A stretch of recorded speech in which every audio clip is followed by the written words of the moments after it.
ನಾನು ಇನ್ನೂ 2.5 ವರ್ಷ ನಮ್ಮ ಪಕ್ಷ ಅಧಿಕಾರದಲ್ಲಿ ಇರ್ತದೆ. ಕೂತ್ಕೊಳ್ರಿ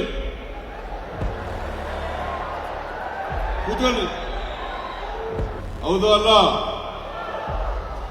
ಹೌದಾ ಅಲ್ವೇನ್ರಿ? ಕೈ ಎತ್ತದಿಲ್ವಲ್ಲ ನೀವು? ಯಾಕೆ ನೀವೆಲ್ಲ ಸುಮ್ಮನೆ ಕೂತಿದ್ದೀರಿ? ಇದೆಲ್ಲ ನೀತಿಗಳು ಹೇಳಬೇಕು. ಇದನ್ನೆಲ್ಲ ನಾನು ಇನ್ನೂ 2.5 ವರ್ಷ ನಮ್ಮ ಪಕ್ಷ ಅಧಿಕಾರದಲ್ಲಿ ಇರ್ತದೆ. ನಾನು ಇವತ್ತು ಹೇಳ್ತೀನಿ, ಮುಂದಿನ ಚುನಾವಣೆಯಲ್ಲೂ ಕೂಡ ನೀವು ನಮ್ಮ ಪಕ್ಷಕ್ಕೆ ಆಶೀರ್ವಾದ ಮಾಡ್ತೀರಿ ಅಂತಕ್ಕಂಥ ನಂಬಿಕೆ ಇದೆ. ಮಾಡ್ತೀನಿ ಅಂದ್ರೆ ಶ್ರೀನಿವಾಸ್ ಗೆಲ್ಲಿಸ್ತೀನಿ ಅಲ್ವಾ? ತುಕಾರಾಮ್ ಗೆಲ್ಲಿಸ್ತೀನಿ ಅಲ್ವಾ?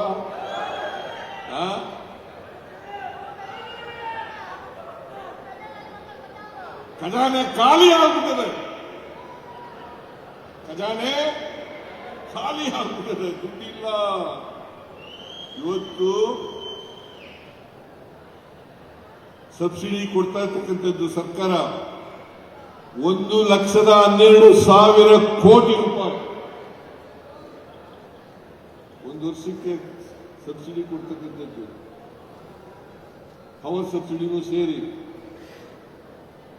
ನಾವು ಕೊಡ್ತಕ್ಕಂಥ ಎಲ್ಲ ಸಬ್ಸಿಡಿ ಸೇರಿ 1,12,000 ಕೋಟಿ ರೂಪಾಯಿಗಳನ್ನು ಕೊಡ್ತಾ ಇದ್ದೀವಿ.